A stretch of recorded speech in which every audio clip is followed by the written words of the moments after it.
సమాజానికి హితాన్ని కలిగించే రచనలు ఎప్పుడు ప్రజల మన్ననలు పొందుతాయని ప్రతి ఒక్కరూ అటువంటి రచయితలను ప్రోత్సహించాలని తెలుగుదేశం పార్టీ రాష్ట్ర అధికార ప్రతినిధి పిఠాపురం మాజీ ఎమ్మెల్యే వర్మ పిలుపునిచ్చారు. పిఠాపురం పట్టణంలో గల సూర్యారాయ విద్యానంద గ్రంథాలయంలో విశ్రాంత ఉపాధ్యాయుడు పైండ శ్రీనివాసరావు రచించిన ఆకట్టుకునే వ్యాఖ్యానం చేయడం ఎలా అనే పుస్తకావిష్కరణ కార్యక్రమానికి మాజీ ఎమ్మెల్యే వర్మ ముఖ్య అతిథిగా హాజరై పుస్తకాన్ని ఆవిష్కరించారు. ఈ సందర్భంగా పుస్తక రచయిత శ్రీనివాసరావు మాజీ ఎమ్మెల్యే వర్మ చేతుల మీదుగా సన్మానించారు.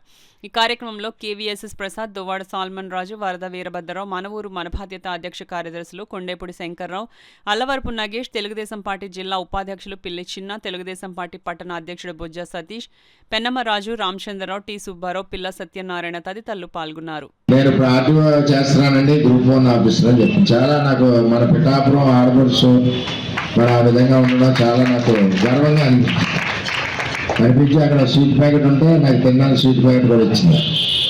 అంటే ఎక్కడికి వెళ్ళినా వెళ్ళేసరికి అంటే మన అనేసరికి అంటే మనకు ఒక రోమాలు లెక్కపడుతూ ఉంటాం. మన వాళ్ళు ఇలా ఉన్నారు, మన పైన శ్రీనివాసరావు చక్కటి పుస్తకం రాశారు. అలాగే రకరకాల ఇక్కడి నుంచి క్రీడాకారులు కూడా చాలామంది వెళ్తూ ఉన్నారు. ఒక ఫీల్ మనకు వస్తుంది. ఏదేమైనా ఈ పుస్తకం దగ్గరికి అంటే ఇవాళ సినిమా హీరోల కంటే ఎక్కువ వేల సొమ్ము డబ్బులు ఎక్కడ దాచుకోవాలో తెలియట్లేదు. ఎక్కడ సొమ్ముకే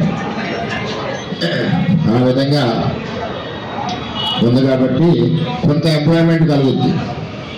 చిన్న చిన్న పెళ్ళిళ్ళు అయినా ఈ పుస్తకం చదువుకుంటే ఒక చిన్న పెళ్ళి అయిందనుకోండి కనీసం 5-10 వేలైనా ఇస్తారు. లోకల్గా ఉన్నాం చక్కగా చదివితే దీన్ని పట్టుకుని ఫాలో అవుతే కొంత ఎంప్లాయ్మెంట్ కూడా వస్తుంది. కాబట్టి మరి చక్కగా ఆయన మాధుర్యంతో చక్కటి తేనె లాంటి పదాలతో మరి ఎక్కడికెక్కడ అన్ని వ్యాఖ్యానాలు కానీ సిస్టమ్ కానీ మళ్ళీ అందులోనే ఇంగ్లీష్లో కూడా రాశారు. మరి దీన్ని ఇంకా నేను పూర్తిగా చదవలేదు, కొద్దిగా చదివాను. ఇది అందరికీ యువకులకు ఉపయోగపడుతుంది కాబట్టి ఇది లైబ్రరీలో కూడా పెడితే మంచిది.